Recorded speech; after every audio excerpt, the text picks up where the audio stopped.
Bonsoir à toutes et à tous. On est très heureux de se retrouver avec Midreshet Yehuda Manitou et avec le Rav Ouziel. Ce soir, pour une question particulière, faut-il penser au mal? Moi, j'avais demandé cette question une fois à un Mekoubal qui m'avait dit un non catégorique, il ne faut pas penser au mal. Mais je suis sûr que le Rav Ouziel aura une réponse plus développée et plus profonde. À la demande de Jackie, le cours est les Non, Yamna. comme avec Ilan. Ok, alors, bonsoir. En fait, j'avais écrit dans le titre, faut-il penser à mal et pas au mal? C'est encore plus loin que penser au mal. Et on va voir aujourd'hui quelle est l'idée Je suis sur l'ordinateur. Voilà. Et on va essayer de découvrir aujourd'hui qu'est-ce que pense le Rav Luria effectivement sur ce sujet un petit peu épineux. Et le Rav Luria, donc, toujours dans son livre qui s'appelle Bet Genizi, qui est son commentaire sur la Torah. Et dans ce commentaire sur la Torah, dans un des premiers chapitres, il parle donc du début de la paracha Toldot du célèbre Rashi. Alors, on sait qu'au début de la paracha, il est écrit Vele Toldot Avraham, Yitzhak ben Avraham, Avraham olid et Yitzhak. Et voici les descendances de Yitzhak, le fils d'Avraham. Avraham a enfanté Yitzhak. Et le Rashi dit sur ce premier verset un commentaire qui donne un commentaire qui est étonnant parce que incompréhensible. Quand il dit Ve'ele toldot Yitzhak ben Avraham, voici la descendance d'Yitzhak, le fils d'Avraham, il nous dit c'est Esav et Yaakov dont on parle dans la paracha. Et tout le monde se demande, mais qu'est-ce que ça vient faire là? Pourquoi? Qu'est-ce que ça veut dire? Qu'est-ce que ça change? Ce n'est pas très clair, mais c'est en fait ce qu'il dit. Et donc, c'est ce que va essayer le Rav Luria d'expliquer. Il va donc essayer de nous montrer qu'il existe une relation entre le passage qui se fait entre Avraham et Yitzhak et la descendance d'Yitzhak, à savoir Esav et Yaakov. Pour commencer, le Rav Luria se pose pas la question, mais essaye de définir qu'est-ce que c'est que ce passage pardon, entre Yitzhak et Avraham. Que se passe-t-il à ce moment-là? On sait d'après la Kabbalah, on sait aussi d'après les Midrashim, le Maharal, encore d'autres, que en général, on identifie Avraham à ce que la Kabbalah appelle Midat HaChesed. C'est-à-dire que Avraham représente le patriarche qui, on va le dire de cette manière-là, symbolise la manière d'être gentil, la manière d'être grâce, la manière d'être chesed vis-à-vis de l'humanité et du monde. C'est-à-dire quand on cherche quelqu'un qui soit un archétype de ce que ça peut être d'être un homme de chesed, on pense à Avraham. C'est Avraham qui définit effectivement qui on est. Donc ça, c'est la première définition de qu'est-ce que c'est que le chesed. Ensuite, quand on parle de Yitzhak, qui représente la Midat Hadin, alors on dit, ouais, qu'est-ce que c'est que la Midat Hadin? C'est la rigueur. C'est le fait qu'il y a un juge qui soit là et qui, comme Din, il dit exactement ce qui est interdit, ce qui est permis. Et évidemment, ce n'est pas simplement ce qui est permis, ce qui est interdit qui est en jeu, mais c'est surtout le fait de la transgression. Et on sait que quand on en arrive à la transgression, eh bien, il y a Midat Hadin, c'est-à-dire il y a la punition. Et donc, pour nous, Midat HaChesed, Midat Hadin, c'est donc soit la gentillesse, la grâce, soit d'un autre côté, la sévérité, la rigueur. Le Rav Luria nous dit que c'est vrai, c'est comme ça qu'effectivement on le comprend globalement, généralement, mais qu'il existe une autre manière de l'expliquer, pas parce que c'est différent, mais c'est parce que c'est une manière d'observer cette réalité de deux personnes aussi archétypiques, on va dire, que Yitzhak et Avraham, d'une manière un peu différente, parce que précisément, ce sont des personnalités très, très globales.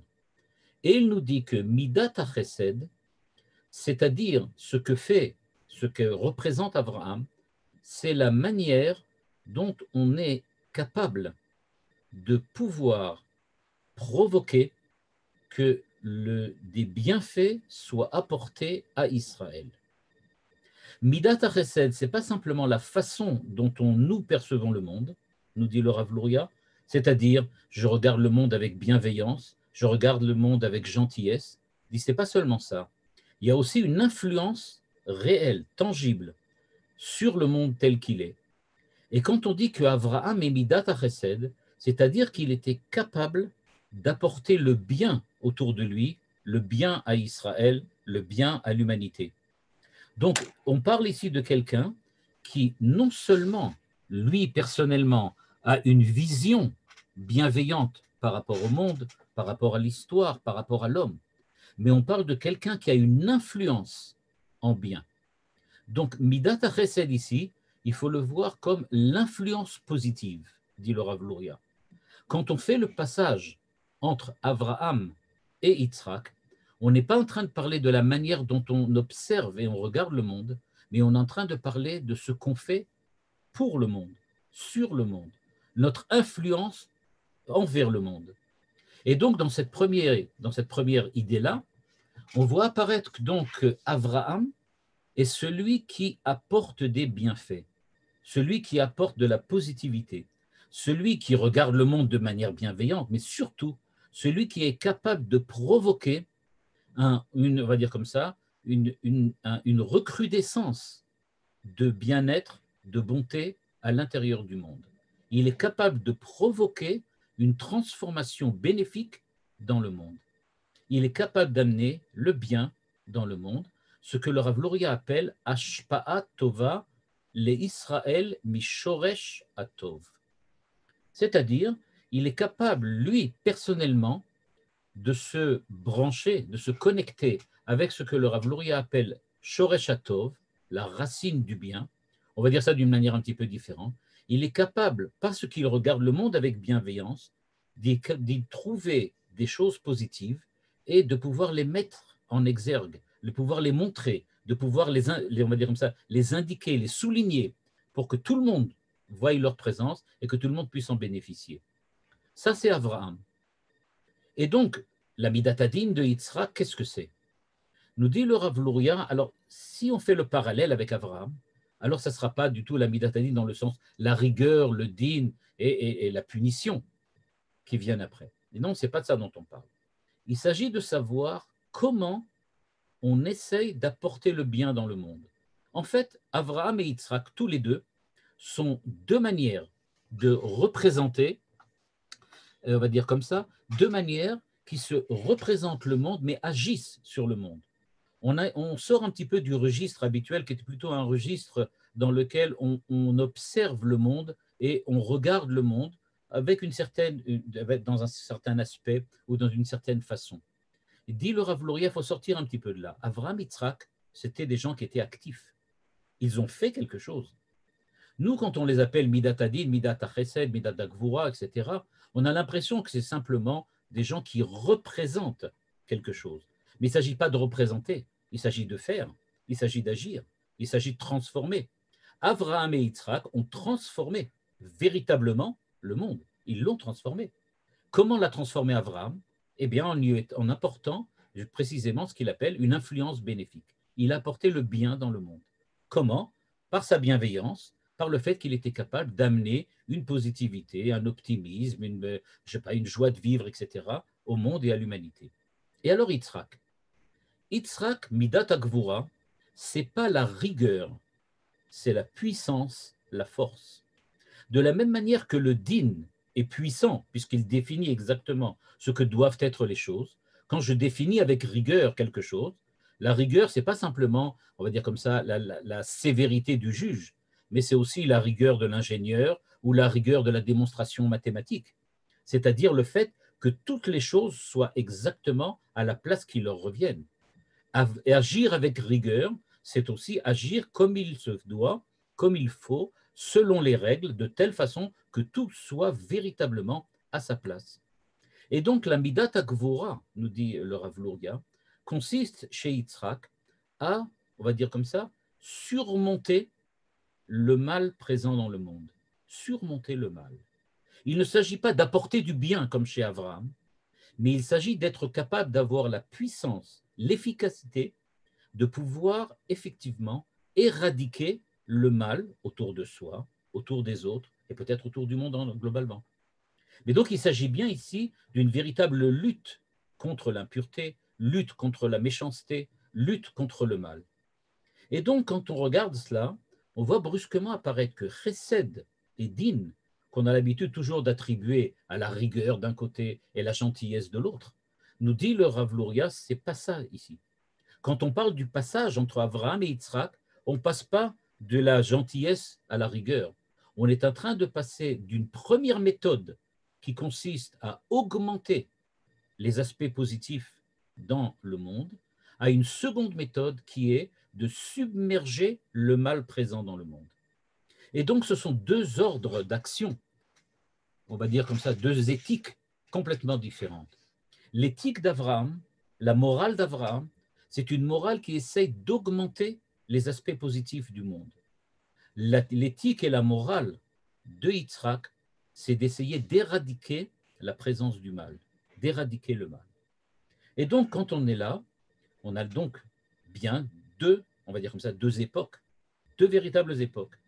Une époque dans laquelle on est plutôt axé sur, on va dire comme ça, un progrès éthique, un progrès moral, on essaye que l'homme soit meilleur, et dans une autre époque, une époque dans laquelle on est en lutte en permanence contre tous les aspects du mal qui pourraient effectivement commencer à émerger hors de la société, et on essaye de les éradiquer avant même qu'ils commencent à qu'ils prennent place, ou bien une fois qu'ils ont pris place, on essaye de les effacer pour essayer de ramener la situation à ce qu'elle aurait dû être avant. Et c'est donc deux époques, deux actions. Et la Torah nous dit, Ele Toldot, Yitzhak ben Avraham, on est en train de nous dire que Yitzhak ben Avraham, Yitzhak est le fils d'Avraham. Ça, c'est un tridouche bifnatzmo, c'est quelque chose en soi.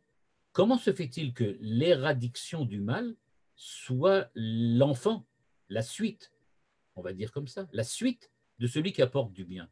Celui qui apporte du bien ne s'occupe pas du mal, il essaye d'apporter du bien. Vous savez, aujourd'hui, dans le cadre de l'éducation nationale en France, mais aussi ici en Israël, on a un petit peu changé. Vous, d'après ce que je vois, les visages que je repère là, vous êtes à peu près comme moi, on était plutôt à l'école dans une période de rigueur, comme si on la représentait là comme ça. C'est-à-dire, il y avait des règles très très précises, des façons de se conduire, des façons d'étudier, des manières d'arriver à l'école, de se lever, de s'asseoir, etc., etc., etc. Tout était vraiment fixe et il fallait absolument respecter la règle. On était tous sous l'égide d'Yitzhak. On était tous des Yitzhakiens. Aujourd'hui, eh bien, nous, les Yitzhakiens, c'est les Abrahamiens qui nous font rire un petit peu. Parce qu'aujourd'hui, quand dans une école, on parle de s'occuper des élèves, il faut les comprendre, il faut leur montrer leur positivité.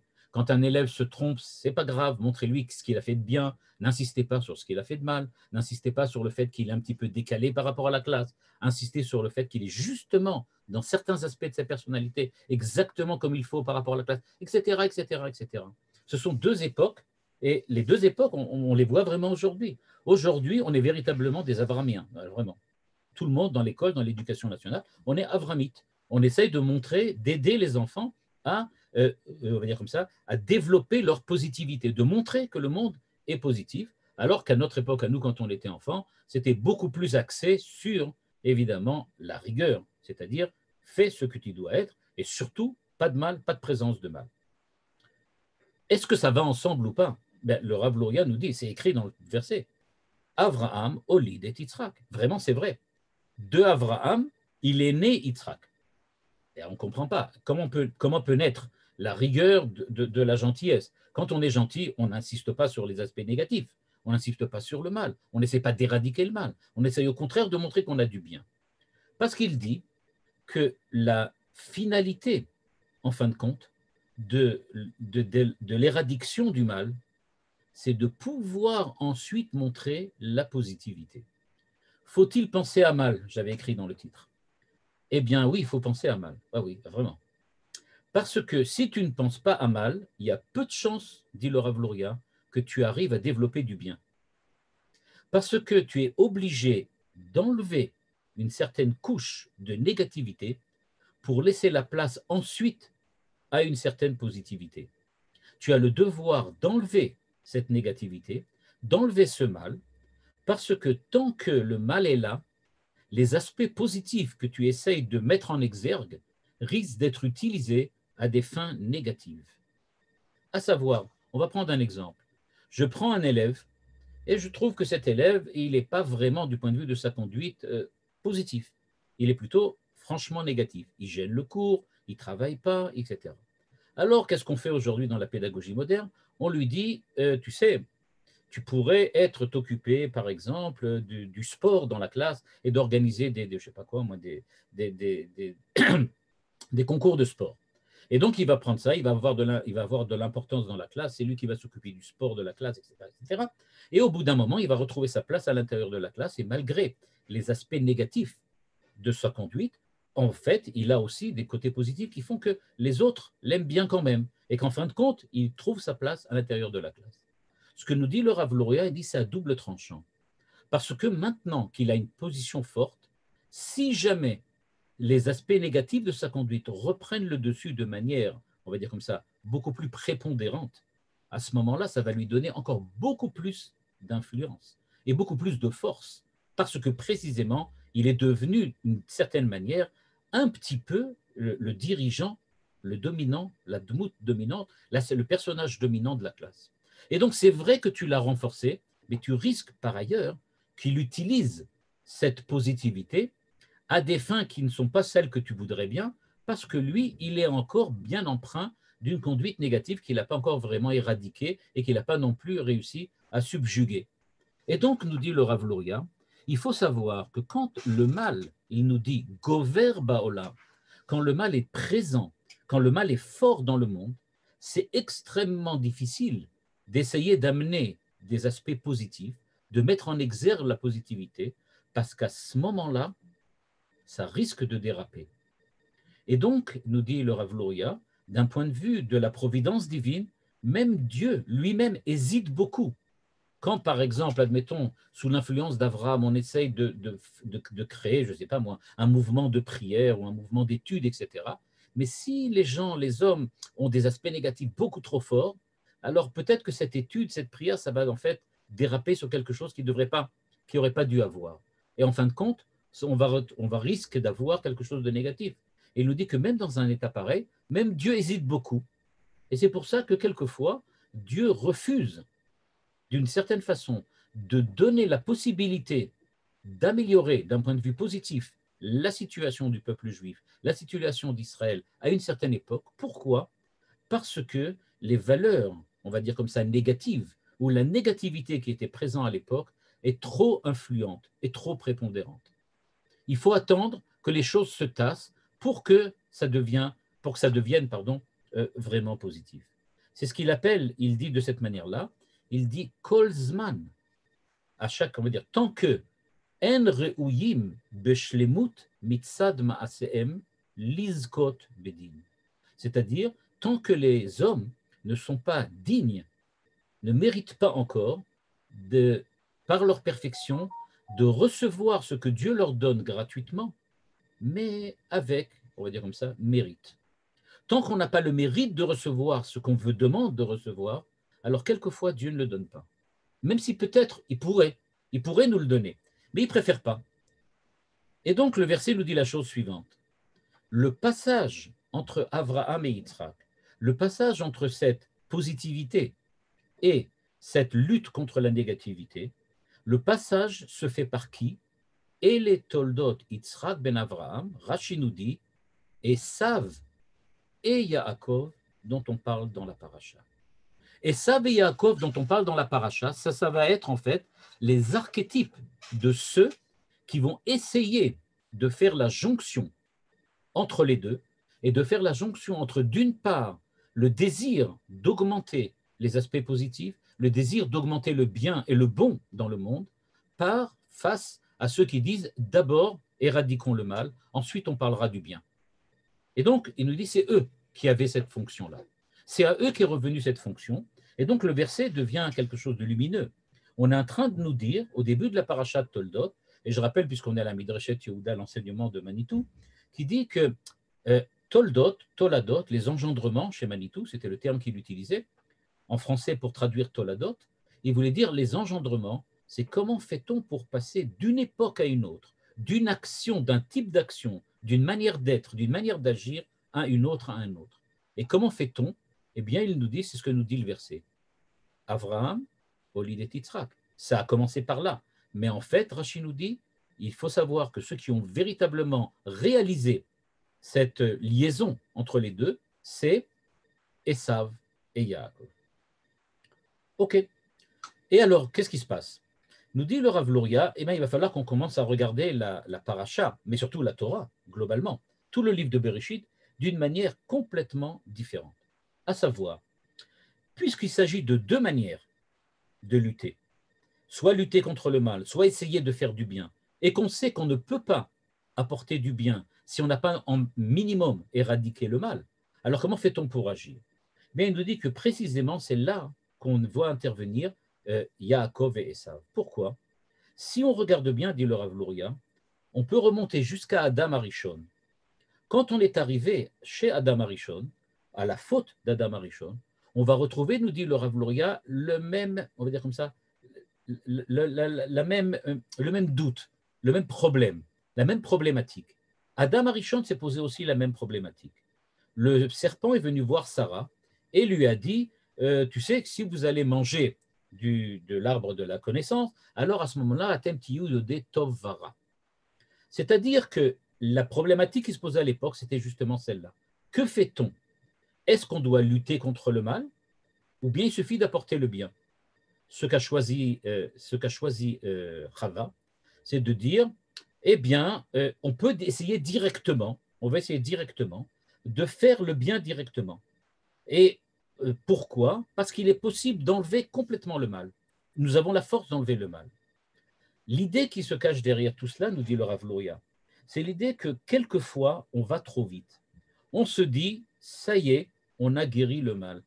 Ça y est, on a guéri le mal. Cette année, on a eu cette idée-là, ce qu'on appelle, ce que Manitou appelait aussi la faute d'impatience. C'est-à-dire le fait qu'on veut aller trop vite, on veut que ça se passe vite. On a eu ça qu'avec l'histoire du coronavirus, dans lequel on était sûr qu'on avait déjà éradiqué le coronavirus dans la première phase, puis on s'est rendu compte que ce n'est pas vraiment comme ça que ça se passe. Quoi qu'il en soit, on voit donc qu'on peut aller trop vite. Et donc, il y a certains qui pensent, et ils disent, c'est ce qui s'est passé avec Chava. Chava a dit, sous l'influence de ce que lui a dit le serpent, on peut devenir Yod-E Tov Vara. On va connaître le bien et le mal, c'est-à-dire qu'on a la possibilité d'éradiquer complètement le mal. On va être capable de le faire. Et donc, ça va être très facile. Donc, mangeons de l'arbre, enlevons complètement le mal, et ça y est, on aura définitivement acquis, on va dire comme ça, la perfection. On retrouve la même chose chez Noach. Noach qui boit du vin. Le vin ici joue un rôle très important parce que Noach boit du vin juste après le déluge et une fois qu'il boit du vin, il se saoule. Quelle était l'idée derrière? La même exactement que celle d'Adam Arishon. Il pensait qu'il était arrivé dans un état de perfection dans lequel c'est fini, il n'y a plus de mal. Tout est arrivé à sa finalité. Tout est enfin réussi. On est arrivé au temps messianique. Il a fallu qu'un verre de trop lui prouve que non, pas du tout. On est encore très très loin de tout cela. Mais lui pensait que c'était déjà arrivé. Nadav et Avihu, plus tard, bien après Avraham et Yitzhak, vont commettre exactement la même erreur. Shlomo Amelech, en se mariant avec les femmes, avec toutes les femmes qu'il avait vues là-bas au Moyen-Orient, qu'il voulait utiliser. Ou bien, dans le cadre de la Gemara, les 4 personnalités de la Gemara, de la Mishnah, pardon, qui sont rentrées à l'intérieur du Pardès et qui étaient sûrs qu'ils allaient pouvoir entendre, écouter, comprendre la sagesse divine et qui, en fin de compte, ont été frappés par cette sagesse. Quoi qu'il en soit, nous dit le Rav Luria, on retrouve cette problématique et cette tentative dans l'impatience de résoudre la problématique dans l'impatience, on la retrouve tout le long de l'histoire humaine. Il y a énormément de monde, de gens qui pensent de manière tout à fait positive qu'il est possible d'éradiquer le mal complètement et que surtout on y est déjà. Ça y est, c'est fini. Un peu comme je disais avec le coronavirus. Ça y est, on a fini. Et je vous rappelle qu'ils ont montré ça sur Internet, j'imagine que c'était aussi à la télévision, des médecins qui dansaient dans les hôpitaux en disant ça y est, on ferme tous les marlakot de du coronavirus et on dit ça y est, on est arrivé, ça y est, on est déjà au temps messianique. Quelqu'un me fait la remarque de Shalom Arshav. Je ne sais pas, je ne connais pas exactement toute la pensée de Shalom Arshav. Si la Shalom Arshav, ça veut dire il faut faire la paix maintenant, on est tous d'accord qu'il faut faire la paix. Le problème, c'est est-ce qu'on est déjà arrivé dans une situation dans laquelle la paix est possible? Ça, c'est encore une autre histoire. Là aussi, peut-être, il y a aussi de l'impatience. Quoi qu'il en soit, étant donné, nous dit le Rav Luria, que le monde n'était pas arrivé à cet état on va dire comme ça, de perfection minimale pour considérer que le mal avait été éradiqué, eh bien, cette optique qui disait « maintenant agissons comme si le mal n'existait pas », eh bien, elle a complètement capoté. Il n'est absolument pas possible de vivre de cette manière-là. Tu es obligé de tenir compte du mal. Je demandais tout à l'heure dans le titre, faut-il penser au mal? C'est le titre? Ben oui, évidemment. Si tu n'y penses pas, tu peux peut-être tomber dans cette erreur, l'erreur de l'impatience. Celle qui considère que, ça y est, il n'y a plus de mal, le mal est déjà terminé. Eh bien, ce n'est pas vrai. Et nous dit donc le Rav Luria, comment fait-on maintenant pour éradiquer le mal? Deuxième possibilité, deuxième étape. Ok, on a compris. On ne peut pas s'en passer. C'est-à-dire, on ne peut pas dire que le mal n'est pas là. On peut pas, on va dire comme ça, l'oublier. On peut pas dire comme si, on peut pas faire comme s'il n'existait pas. Le mal est là. Vous savez, il y a quelquefois, on entend beaucoup chez certains théologues ou même chez certains des rabbiniques qui disent la chose suivante, le mal, c'est pas vraiment du mal, c'est du bien qui est déguisé en mal. On entend souvent cette idée-là, quoi, en disant le mal, c'est pas du mal. Il n'empêche que le mal fait mal. C'est-à-dire que ça, on peut pas lui enlever cette capacité tout à fait positive qu'il a, c'est que le mal sait faire mal. C'est comme ça qu'il est.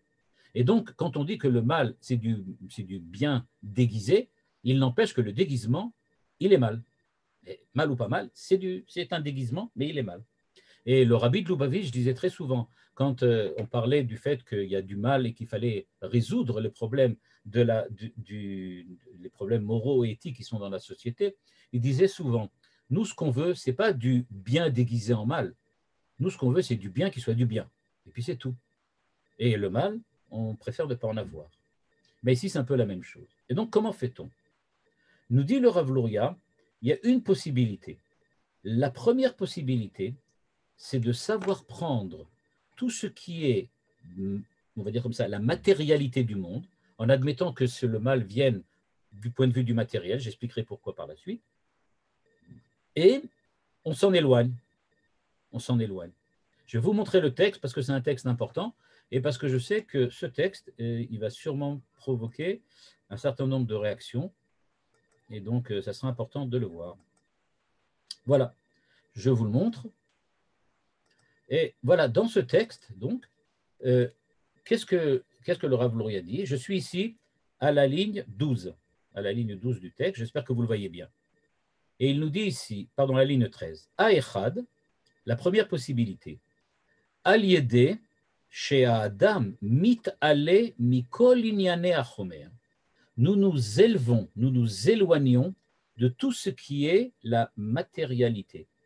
Ici, la matérialité, c'est-à-dire l'origine, ce qui est à l'origine du mal. Je ne rentre pas dans les détails parce que cette adéquation entre le mal et la matérialité est peut-être à remettre en question ou peut-être à dire comme ça, à affiner un petit peu, à lui apporter un peu quelques corrections. Mais enfin, on va l'admettre de cette manière-là pour le moment. Et donc, il dit, Mikol inyane chomer, ou mitrachek mehem, s'en éloigner, Veshakua kulo batora ve'avoda ad she'en mitorer bo ratzon le'inyanim achomriim rak ma shetzorer ve'echeach lekiyum haguf. C'est-à-dire que la personne en question, elle décide de ne prendre du monde que ce qu'elle a besoin exactement, sans plus, et qu'elle s'éloigne de tout le reste de la matérialité. Tout le reste ne l'intéresse pas. C'est-à-dire, je ne m'intéresse pas au monde matériel en tant que tel, c'est-à-dire, je n'intéresse pas au monde du mal. Ce que je prends seulement du monde ce dont j'ai besoin pour survivre, parce que j'ai un corps, parce que j'ai des aspects sociaux, parce que j'ai je sais pas quoi, des composantes psychologiques ou je sais pas, ou autres, qui me demandent d'utiliser le monde tel qu'il est, mais je ne prends pas plus que ça, je ne m'occupe de pas plus que ça. Un petit peu, je me retire. Je suis un petit peu en ermite, en moine. Je sors à l'extérieur. Et il nous dit le second, la deuxième possibilité, Eno mitrachek minyanim achomriim, ela adraba mitorerim betocho tshukot vetaavot, להתענג בתענוגי בשרים וענייני העולם הזה, והוא מתגבר, ולא רק שאינו הולך אחר יצרו, אלא כל אותם כוחות שנתעוררו אצלו מכוח היצר, משתמש בהם לקדושה, אחר זה, בתורה ותפילות וקיום המצוות. C'est-à-dire, nous dit le Rav Luria, il y a deux possibilités. Soit on essaye d'être indifférent à tout ce que le monde nous propose, et on essaye de vivre en moine et en ermite, c'est-à-dire renfermé sur nous-mêmes en ne prenant du monde que ce qu'on a vraiment besoin, sans essayer du tout d'avoir une relation ou un rapport quelconque avec ces, on va dire comme ça, ces jouissances du monde qui a priori nous amènent que du mal. Et deuxième possibilité, celle qui est soulignée maintenant, c'est de dire je ne refuse de sortir du monde de la jouissance, je ne veux pas non plus sortir du monde de ce qu'il appelle les tchoukot, les désirs, du désir et de la jouissance, et j'accepte de jouir du monde. Je ne me refuse pas, j'accepte de jouir du monde, mais je suis capable de dominer. Et non seulement ça ne m'entraîne pas à faire des choses négatives, mais encore, je suis capable d'utiliser, on va dire, cette jouissance, ces désirs, pour apporter quelque chose de positif à l'intérieur de la Torah, la Tfila et les mitzvot. C'est-à-dire, imaginez ce dont parle maintenant le Rav Luria. Il est en train de nous décrire, en fait, la possibilité de pouvoir prendre ce qui est mal, de pouvoir en tirer, on va dire comme ça, ce n'est pas vraiment le mal, mais de savoir pouvoir tirer de la jouissance et du désir ce que on peut en faire et l'utiliser de manière positive. Et il nous dit, c'est ça les deux possibilités.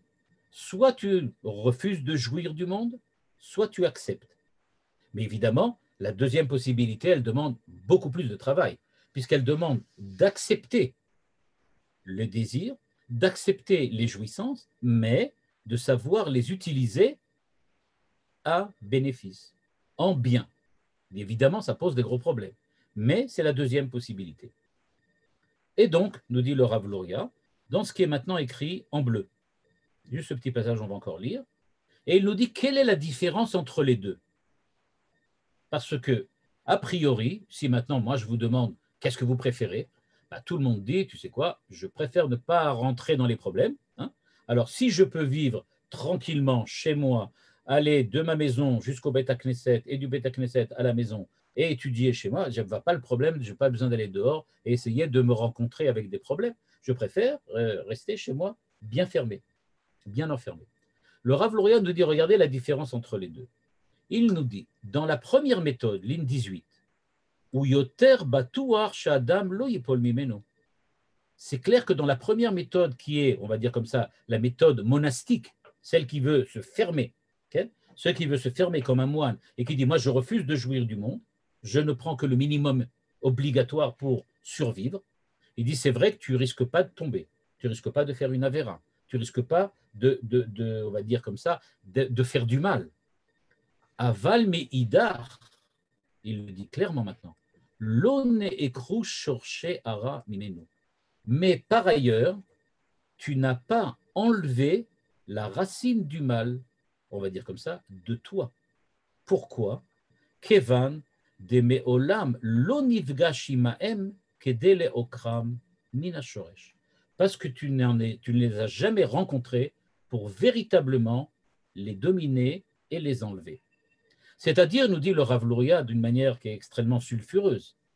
Il nous dit la première méthode monacale, hein, je ne sais pas si elle est monastique, mais en tout cas elle est monacale. Et donc, qu'est-ce qu'elle dit? Elle dit, je refuse de rentrer en contact avec le monde parce que je risque de tomber. Parce que si maintenant je me laisse aller à mes désirs, à toutes sortes de choses que j'ai envie, à toutes mes envies, eh bien, je risque de faire des choses mal. Nous dit le Rav Luria, c'est vrai, tu ne feras jamais de mal, mais tu ne feras pas non plus ce que Yitzhak demande de faire, à savoir éradiquer le mal. Tu n'éradiques jamais le mal quand tu t'enfermes. Le fait de s'enfermer, de rentrer dans un ghetto, c'est puissant, ça te protège, mais le mal est toujours là, en toi et dehors. Tu n'as toujours pas résolu le problème. Parce que, puisque tu ne t'es pas mesuré avec le mal, véritablement, tu n'as pas de possibilité d'arriver à le dominer. Il dit par contre, Beofen Hasheni, Asakana Gdola Meod. Il dit dans la deuxième méthode, qui dit on va essayer de rencontrer le mal, on va essayer de jouir, pas du mal, mais de retrouver la jouissance qui pourrait être celle que le mal apporte, sans faire le mal évidemment. On va essayer de lutter contre le mal tout en respectant les aspects positifs qui sont sûrement pas dans le mal, mais dans certains aspects qui accompagnent le mal. Il dit donc tout ça, tu es un énorme danger. Tu es véritablement, on va dire comme ça, pratiquement en peine de mort. Asakana gdola meod. Pourquoi? Sha'adam meniach venoten sheitoreru etzlo inyane aguf veyesh shakana shelo yuchal leitgaber alze. Et dit là, on risque de tomber dans un truc encore beaucoup plus grave, a priori, qui est que si tu te lances là-dedans, eh bien, tu risquerais de ne pas en sortir. Tu vas rester avec le mal définitivement. Il dit par contre, Miidar, à la ligne 21, que chez Oumid Gaber, ou Machnia et Tara legamre, ve'adraba, kol shorshé amidot nefachim etzlo le tova.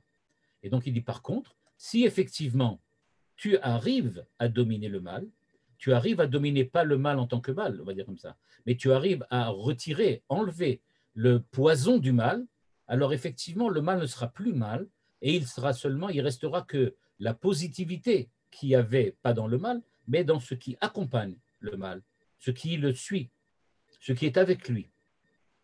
Et donc, nous dit le Rav Luria, qu'est-ce qui se passe alors maintenant?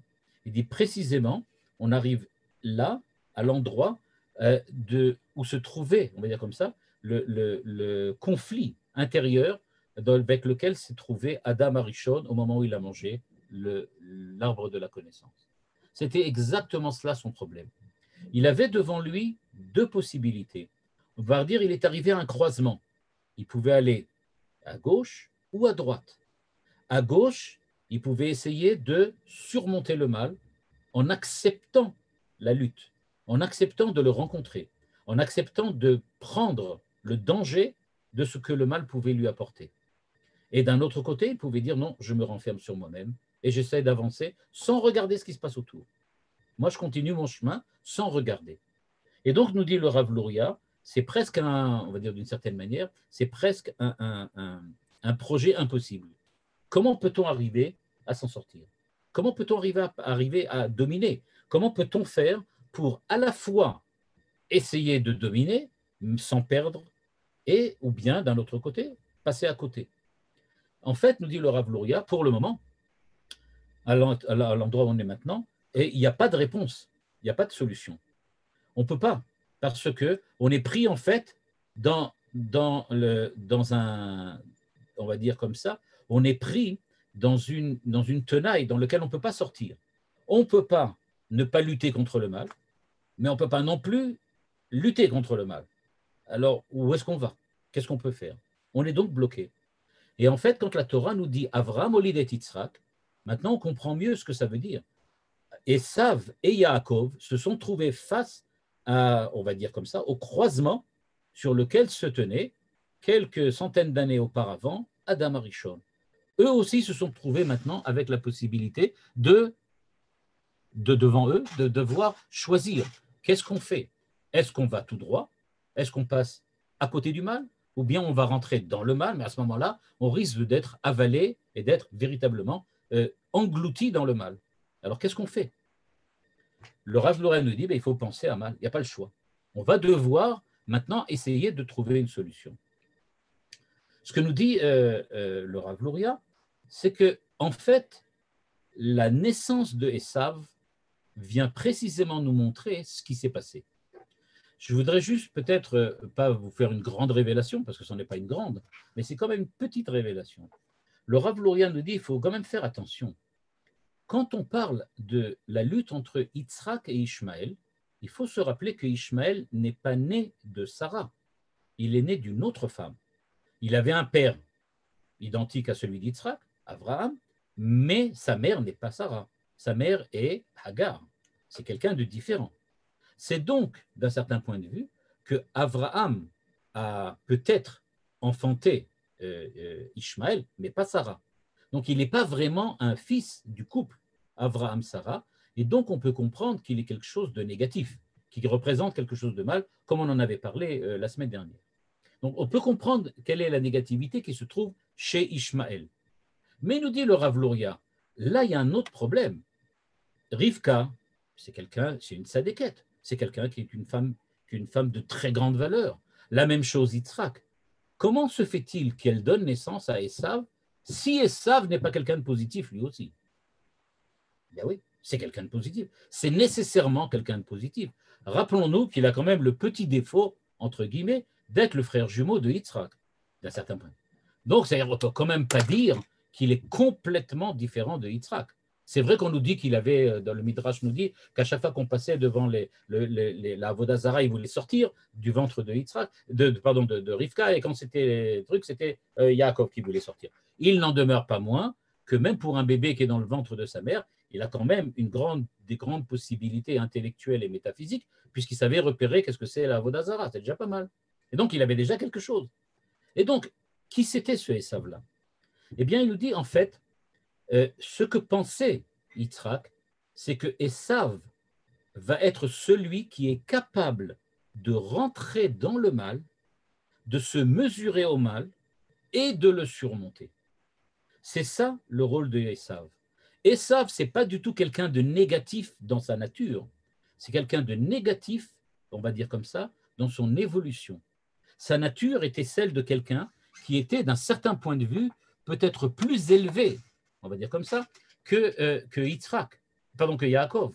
Parce que c'est lui qui devait prendre sur lui, on va dire comme ça, l'ouvrage que Dieu proposait, à savoir surmonter le mal en s'y mesurant directement. C'est lui qui devait le faire. Et ce n'est pas pour rien que le Midrash dit que la tête de Esav va rouler, et que la tête de Ishmaël, la tête de Esav va rouler dans le Marat Marpella, et on nous dit que la tête de Esav, elle a donné naissance à Rabbi Akiva. Rabbi Akiva était là-bas. Et donc, ce que le Rav Luria souligne, il dit on ne peut pas dire et on ne peut pas considérer simplement le Esav comme tout simplement un mécréant. Ce n'est pas du tout ça. C'était quelqu'un qui, au niveau du potentiel, avait la capacité de pouvoir surmonter, submerger le mal. Il était capable de prendre le mal et de le transformer en bien, ce que Yaakov ne pouvait pas faire. Yaakov est capable d'augmenter le bien. Il est capable d'étudier la Torah, de faire des chidushim, de faire des mitzvot, mais il n'est pas capable de surmonter.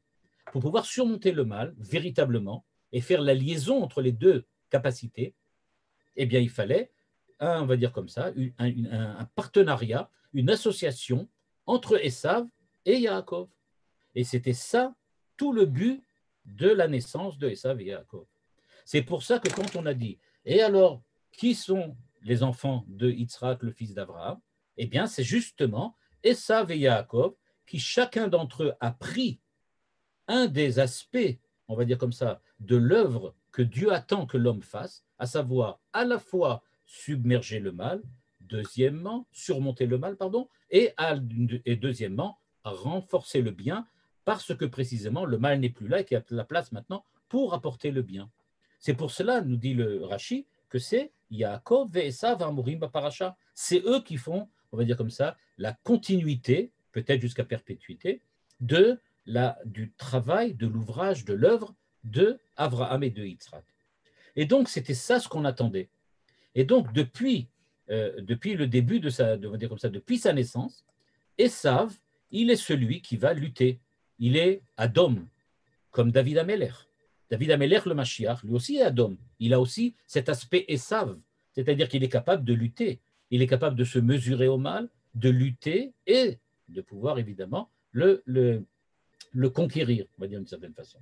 Et donc, ce qu'on attendait, on attendait donc, nous dit le Rav Lurla, on attendait que Esav soit capable de le faire.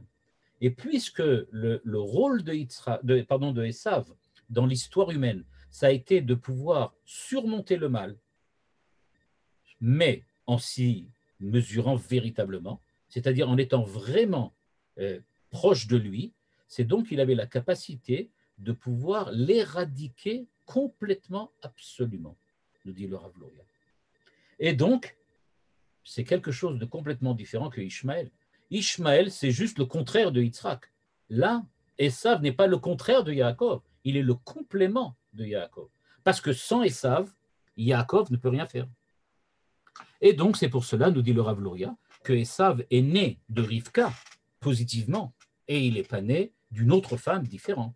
Il est né, etc. Et donc, on a devant nous maintenant, pour la première fois de l'histoire, une répétition. Enfin, ce n'est pas vraiment la première fois, parce qu'il faut bien se rappeler, qui étaient les deux frères qui avaient dû un jour essayer de s'aider les uns les autres? Eh bien, c'était Caïn et Hével, évidemment. Caïn et Hével, les deux enfants de Adam Arishon, avaient précisément, exactement les mêmes rôles qui sont repris maintenant par Esav et Yaakov. Et le Rav Luria nous dit, bah oui, c'est tout simple. Caïn, qu'est-ce qu'il était?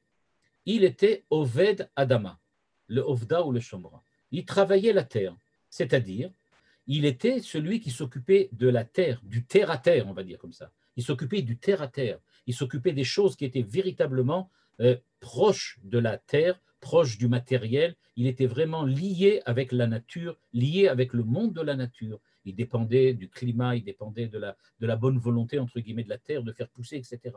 Donc, il est quelqu'un pour qui ce n'est pas un problème de culture, là. C'est un problème de lutte, vraiment, terre à terre, une lutte au pied levé contre les problèmes du mal et contre les difficultés. Par contre, Hevel, qui est un berger, il apporte du positif. Comme disait Manitou, du pain sans du beurre, ça ne marche pas. Bon, mais la confiture, on n'est pas obligé. Eh bien, lui, Hevel, il était plutôt l'homme de la confiture, celui qui apporte du surplus. On peut ne pas manger de la viande, on peut ne pas manger des agneaux. Par contre, il faut manger, minimum de manger, c'est le pain, c'est les légumes. On ne peut pas faire autrement. Et donc, nous dit le Rav Luria, il s'est produit exactement la même chose. Caïn avait comme devoir d'essayer de se mesurer aux aspects négatifs, aux aspects du mal qu'il y avait dans le monde. Le premier aspect négatif qui existait dans le monde, c'est de savoir, nous dit Manitou, d'accepter la fraternité, d'accepter d'avoir un frère. Bien que tu sois le premier, tu sois l'aîné, tu sois celui que Kaniti Ish et Hachem, mais tu dois savoir qu'il y a aussi les autres. Et Hevel, son rôle, c'était d'éduquer Caïn, de lui montrer que le fait d'avoir un frère, c'était en fait de lui apporter un surplus, lui apporter du bien. Et donc Caïn devait éradiquer le mal, et Hevel devait apporter le bien. Mais ce qui s'est passé, c'est que Caïn a cru que, en fait, si j'éradique le mal, je n'ai pas besoin de toi. C'est ce que veut dire je n'ai pas besoin de toi. C'est-à-dire qu'il a pris la victoire sur le mal comme la consécration de ce qu'il est. Il n'y a pas besoin de bien en plus. Ce qui est important, c'est l'éradiction du mal. Et puisque j'en suis capable, et même je l'ai fait, donc j'ai besoin de personne d'autre. C'est ça, nous dit le Rav Luria, qui s'appelle être influencé par le mal. Influencé par le mal, ça ne veut pas dire que dès que je vois quelque chose, je vais me jeter sur la première femme venue ou sur le premier argent que je vois pour le voler ou pour le tuer. Ce n'est pas du tout ça. Il dit c'est quelqu'un pour qui il a, on va dire comme ça, il a traduit le fait qu'il est capable de lutter contre le mal de mauvaise manière. Comment l'a-t-il traduit? Comme le fait que c'est une victoire égoïste qui vient consécrer sa propre personnalité. Et donc, il vient dire, en fait, c'est moi qui suis le personnage important. À la limite, je suis le seul personnage possible de l'histoire. Il ne peut y avoir que Caïn, puisque c'est moi qui ai lutté et c'est moi qui ai vaincu le mal. Et donc, nous dit le Rav Luria, c'est précisément pour ça que ça n'a pas marché. On retrouve la même chose avec Esav. et avec Yaakov. Exactement. On retrouve exactement la même tension entre les deux. Un, Ishtam Yoshev Ohalim, il s'enferme. Il devient quelqu'un de beaucoup plus saint, quelqu'un de beaucoup plus pur, quelqu'un de beaucoup plus spirituel, quelqu'un qui est proche de Dieu.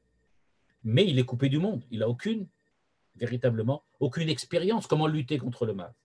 Par contre, Esav, lui, il est Ish Tsaïd, Ish Sadeh.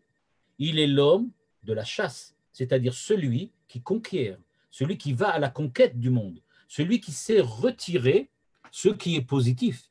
Et quand ils viendront lutter autour de la bracha, Yitzhak va demander à Esav et lui dit « Apporte-moi Tsaïd », c'est-à-dire montre-moi que tu es capable de tirer de la positivité de ce monde qui a priori est un monde qui comporte énormément d'aspects négatifs. Est-ce que tu es capable de le faire? Et ce que voit Rivka, c'est que Yitzhak ne voit pas. C'est que Esav, en fait, n'en est pas capable. C'est-à-dire que c'est vrai qu'il est capable de ramener quelque chose, mais en fait, il se laisse aller et le désir, la pulsion de mort ou d'assassinat qu'il a, qui est l'équivalente exactement de celle de Caïn, ressort encore plus fort chez lui. Il devient véritablement Al-Harbecha Tirye. Il devient quelqu'un pour qui la lutte pour la lutte, on va dire comme ça, le fait de bien se sentir dans la lutte. Un peu comme Caïn, qui disait, puisque c'est moi qui ai vaincu le mal, donc je suis le seul, je n'ai pas besoin d'autre chose. Et son orgueil l'a véritablement englouti. De la même manière, Esav est devenu l'homme qui lutte pour lutter. Manitou disait souvent, il disait qu'il y a quelque chose d'étonnant, c'est que du point de vue de la gematria, quand on regarde le mot Esav, c'est exactement la même gematria que Shalom, la paix.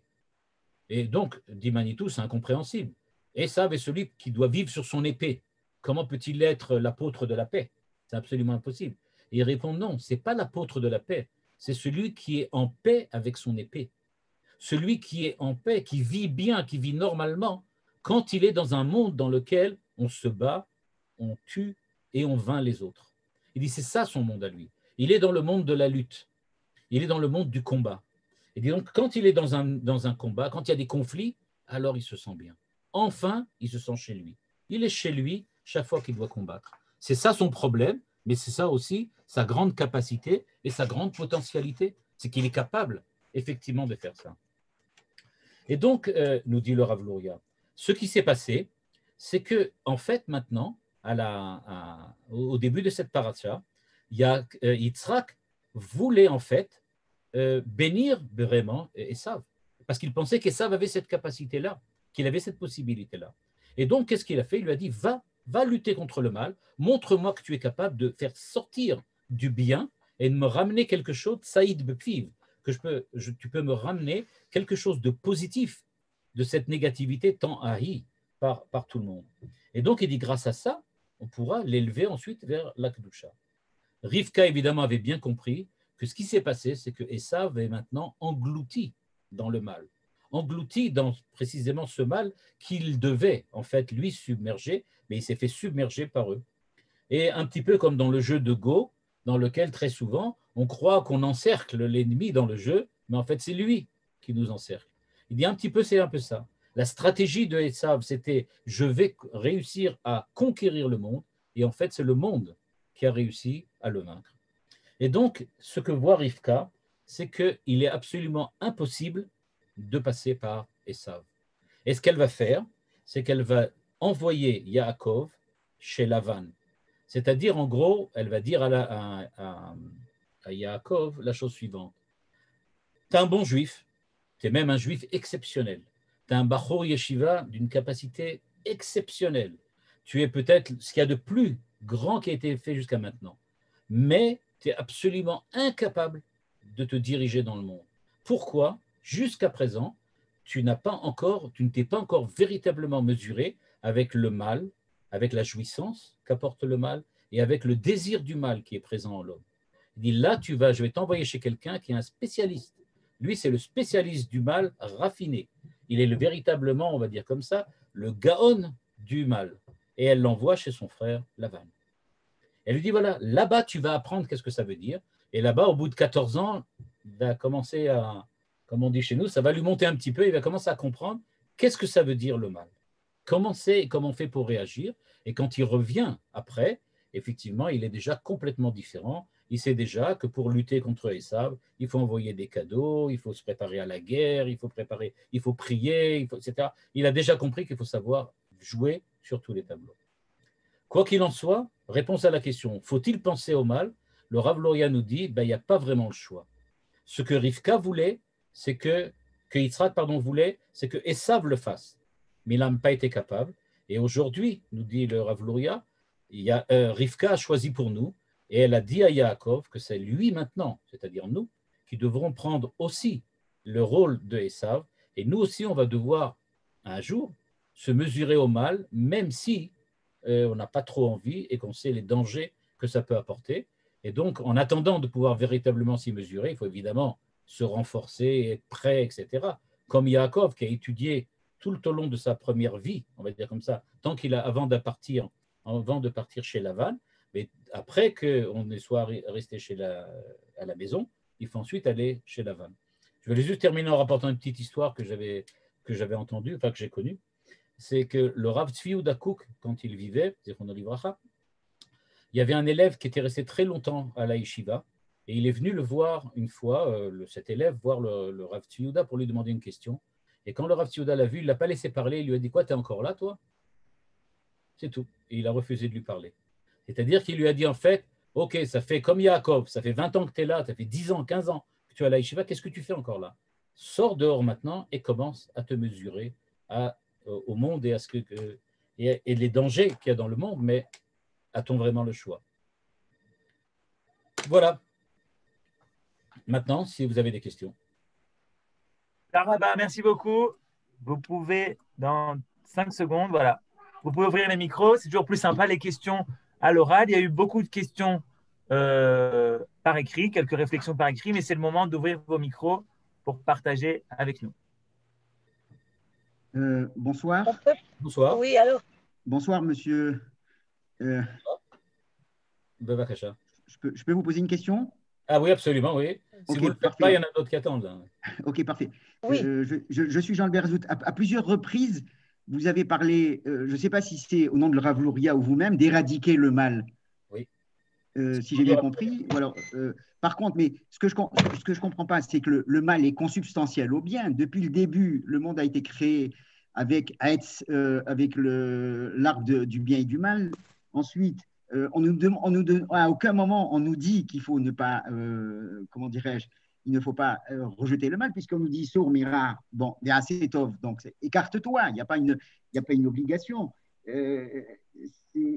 D'une part, d'autre part, le Yetzer, on est en permanence travaillé par le Yetzer Hara et le Yetzer Tov. Donc, je veux dire, il y va de comment maîtriser les cohortes, comment maîtriser nos midotes pour ne pas être confronté au mal. Et on est confronté au mal en permanence. Oui, tout à fait. On est absolument confronté au mal, le mal est présent, etc. Mais ça, c'est une période intermédiaire, nous dit le Rav Luria. Ce qu'on attend, c'est de savoir utiliser, on va dire comme ça, le désir du mal et la jouissance que le mal apporte pour les utiliser ensuite pour le bien. À partir de ce moment-là, le mal n'a plus aucun sens. Parce que le mal n'a, on va dire comme ça, c'était un dicton du Baal Shem Tov. Celui qui a enseigné la Chassidoute, celui qui a fondé la Chassidoute, il y a un enseignement du Baal Shem Tov qui dit que la puissance du Yetzer Hara est beaucoup plus grande que celle du Yetzer Tov. Parce que le Yetzer Hara, il paye toujours comptant. On a toujours la jouissance avec le mal. Toujours. Il dit donc ce qu'il faudrait arriver, c'est arriver à une solution dans laquelle on ait la jouissance avec le bien. Et à ce moment-là, il n'y a pas de mal. Il n'y a plus de mal. C'est ce qu'on attend. C'est ce que nous dit le Rav Luria en nous disant que le partenariat entre Esav et Yaakov aurait dû, s'il avait bien marché, bien fonctionné, aurait dû déboucher précisément sur cette, on va dire comme ça, sur cette création d'un homme qui soit à la fois, on va dire comme ça, capable de transformer, de reprendre, de transfigurer, on va dire, de transfigurer la jouissance et le désir du mal en jouissance et désir du bien. Bechol levavecha. Bechol levavecha avec B'shtei yitzarecha. Oui. Attendez, juste avant, je voulais juste donner, il y a dans la Chassidoute, il y a deux termes qui correspondent exactement à ce que le Rav Luria décrit ici. Ces deux termes en araméen, c'est le premier terme dit Itkafia, ça veut dire mettre en prison, c'est prendre le Yetzer Hara et le mettre en prison. Et le deuxième dit It-Apra, la force, le transformer, le transfigurer. Nous dit le Rav Luria, le but aurait été de transfigurer le mal, mais pas simplement de le mettre en prison, de le bloquer, de l'empêcher. Oui. Vakasha, Madame Benaïm. Oui, Daniel, allez-y, Daniel. Non, on ne vous entend pas. Alors, Youssef, ton micro. Allumez votre micro, ça sera plus facile. Oui, merci. Merci mille fois. C'est lumineux, vraiment lumineux. Une façon de dire les choses qu'on connaît plus ou moins par ailleurs de manière lumineuse. Ça m'a inspiré une formulation mathématique de ce que vous dites, ce que vous avez dit au nom du Rav Luria. Dans un axe, il y a le point zéro. De zéro vers la droite, c'est positif, et de l'autre côté, c'est négatif. Alors, Yitzhak travaille de moins l'infini à zéro, et Abraham travaillerait de zéro à plus l'infini. Oui, on peut dire ça comme ça, oui, tout à fait. On pourrait dire aussi que c'est comme une fonction dans laquelle vous avez un summum dans laquelle la dérivée est égale à zéro, dans lequel il y a une espèce de montée d'un côté et une redescente de l'autre. Donc, il y a la positivité et la négativité aussi. Qu'est-ce qui fait que Esav n'a pas réussi? Parce que Esav s'est laissé, ce que nous dit le Rav Luria, s'est laissé prendre au piège de la victoire sur le mal. C'est-à-dire que pour lui, ce qui était important, il avait pour lui, la lutte était devenue une fin en soi. Il avait un combat permanent et pour lui, en fin de compte, il s'est pris au jeu du combat. Pour lui, ce qui était important, c'est le combat, pas tellement ce qu'il gagne. Je voulais peut-être donner un exemple qui n'en est pas un, mais qui donnerait. Si vous connaissez des gens qui ont une addiction au jeu, c'est peu important s'ils gagnent ou ils perdent, mais ils sont pris par le jeu. C'est fini. Ils ne peuvent pas sortir de là. Ils sont dans le jeu maintenant. Ils joueront indéfiniment, qu'ils perdent ou qu'ils gagnent, ça n'a aucune importance. Ce qu'ils veulent, c'est jouer. On peut dire que Esav a perdu l'idée de la victoire, mais il est rentré dans l'idée de la lutte et du combat. Et maintenant, pour lui, il est shalom dans le monde. Il n'y a pas de problème. Et il a transmis ça à ses enfants. Et évidemment. Il y a des gens qui aiment ça. Ce qui est vraiment impressionnant, c'est de regarder, par exemple, qu'aujourd'hui, on baigne dans le cinéma d'Hollywood, évidemment, le cinéma américain, et les films d'action représentent, il y a deux grands, on va dire comme ça, deux grands pôles du cinéma à Hollywood, c'est les films d'action et les films d'horreur. On se demande si ce n'est pas pareil, en fait. Si ce n'est pas la même idée derrière tout ça. Merci. Allez-y, Daniel. Oui, non, je voulais poser une question. Vous m'entendez là maintenant? Absolument. Oui, Absolument. Bon, alors, je voulais savoir, le Rav Uziel, comment vous placez le Rav Kook qui lui, ça, si j'ai bien compris la pensée du Rav Kook, c'est de prendre la matérialité et d'en faire de la gdoucha, de la faire en gdoucha. C'est-à-dire, on peut faire de la musique pour faire de la gdoucha, faire de tous les arts, tout ça, faire en sorte qu'ils deviennent par rapport à la position il y a très certainement un parallèle à faire avec certains aspects de la pensée du Rav Kook, notamment dans Moussara Kodesh, on peut trouver, et aussi même dans les premiers chapitres déjà de Orot HaKodesh, dans lequel on voit déjà apparaître cette idée-là qu'il faut arriver à, on va dire comme ça, à faire ce que le Rav Kook appelle la Achdout, c'est-à-dire faire l'unité de toutes les différentes fonctionnalités du réel, et notamment même la fonctionnalité qui est celle qu'on appelle le mal. C'est-à-dire que pour lui, le mal a sa place. Chez lui, le mal a sa place. C'est le Rav Luria. Le soda à Fahim, comme ça. Exactement, soda à Fahim.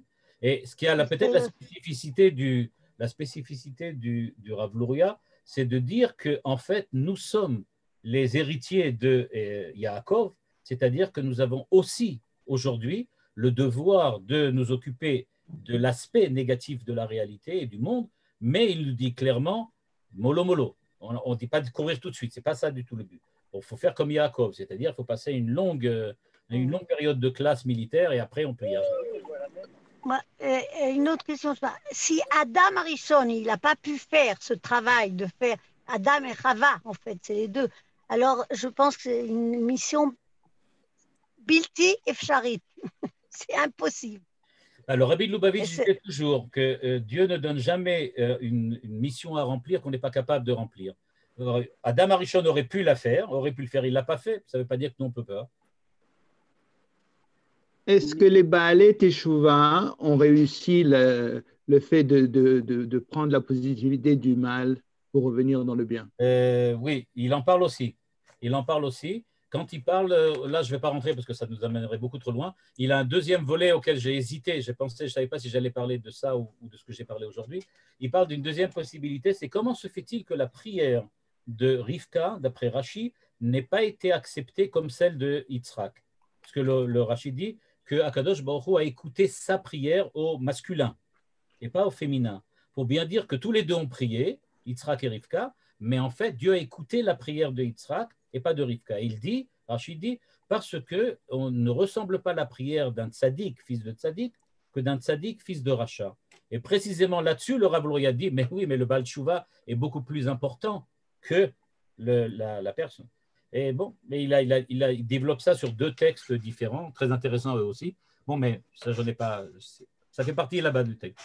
Donc, globalement, il dit que c'est deux manières de réagir, un petit peu comme ici, mais différemment. Mais je ne veux pas trop rentrer là-dedans, ça nous amènerait trop loin. Yehuda, c'est ton micro ouvert? Il m'est revenu une remarque de Manitou d'un séminaire qu'il avait donné à peu près il y a une trentaine d'années à Paris au sujet de Akol Kol Yaakov Yadaim Yedei Esav.